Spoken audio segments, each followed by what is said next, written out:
Hey, folks. Mrs. Khan here. You are the lucky people who get to work with me, or I get to work with you over the next days, weeks, and months in English. I am quite a bit different. I'm sure you've probably heard that. I am one of the pilot teachers for standards referenced grading. And so my grades look a little differently, and I evaluate your work a little differently. And I know, guys, I know it's strange and you're not used to this, but trust me, it is going to be a good experience. Um, I wanted to walk you through what the rubrics look like so that you can see them for yourself. I want to explain how they are used, and hopefully this will help. Okay. So we have two different kinds of what we call scales. These are the rubrics, and this is how you're going to be graded.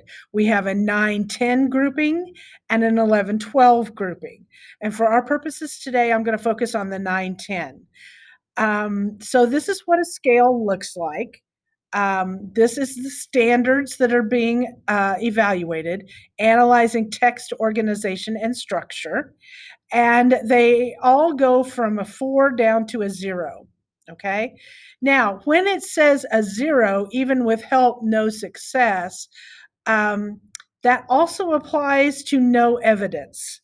So if I give you an assignment and you don't turn it in, you will be getting a 0 and it will say no evidence, meaning you didn't submit anything. A 0.5 says with help, the student can achieve partial success at the 2.0 level. A 1.0 means that with help, you can achieve partial success at a 2.0 and a 3.0 mastery level. A 1.5 is partial success at a 2 and with major errors and omissions regarding a 3. Okay. Then we have the 2 section, the 2.5, the 3, the 3.5, and the 4. Now, I want to go over this as a basis. It is not unusual for students to start out at the 1, 1.5, and 2.0 levels at the beginning of the school year. Look at it this way. Okay, a 2 is basic foundational skills. In other words, you know the terminology, you know the vocabulary that's being used, you can kind of explain the concepts that are being covered if we would do it in a class discussion, okay? And then a 3 means you have mastered the skill. You can prove to me on an assignment you know how to do this. All right, that would be a 3. That's mastery or proficiency. And then a 4 is above and beyond. So let's say, or maybe to a new depth. Okay. So, for example, if we're using text organization and structure, you know the specific vocabulary, such as description, problem solution, text structure. You can describe common text structures, such as description, problem solution, comparison contrast. You know text structures and how they create mood. All right. You can explain why an author used a particular structure. You can, you know, the meaning of the words character, foreshadowing, imagery. You can annotate words or phrases in a text. You can explain the effect of an out of sequence event. You can explain how an event affects a future event. You're able to annotate. So, this is basic skills, right? Things we can do as a group. To take it to a 3, you are able to analyze an author's organization of ideas and analyze their organization of a series of events. So it's the how and the why. How do you know that this is what the author is doing? Okay. Analyzing is how and why. A 3 is how. So here's how the author organized the events. A 4 is why did they do it that way?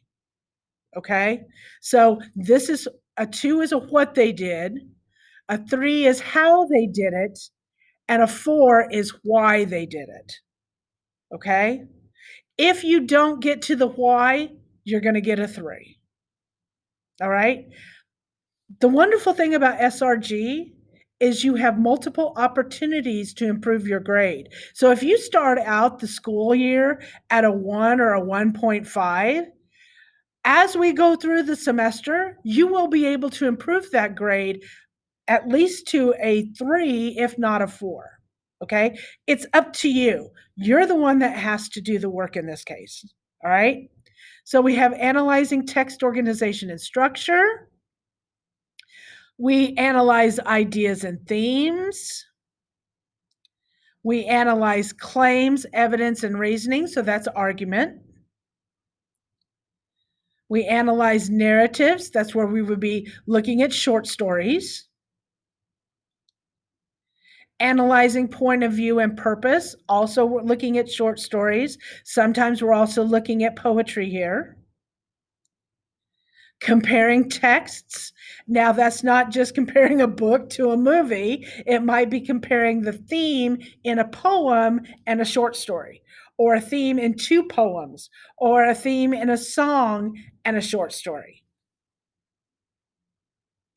Analyzing language. This is all about vocabulary and how you use words, verb tense, subject-verb agreement, that kind of thing. Generating text organization and structure. So this is about organization of essays and writing assignments. Generating claims, evidence, and reasoning. This is an argument paper. Sources and research. How well do you use sources and research? Do you use the MLA format? Do you plagiarize? Generating narratives. That is a personal narrative. That will be done at the beginning of the semester. Audience, purpose, and task. Are you establishing clear points? Do you have a specific purpose? What's the message you're conveying? Revision and style. Now, this doesn't mean simply rewriting an essay. Perhaps I'll have you write a paragraph, and then I want you to turn that paragraph into a poem, and then take that poem and turn it into an essay.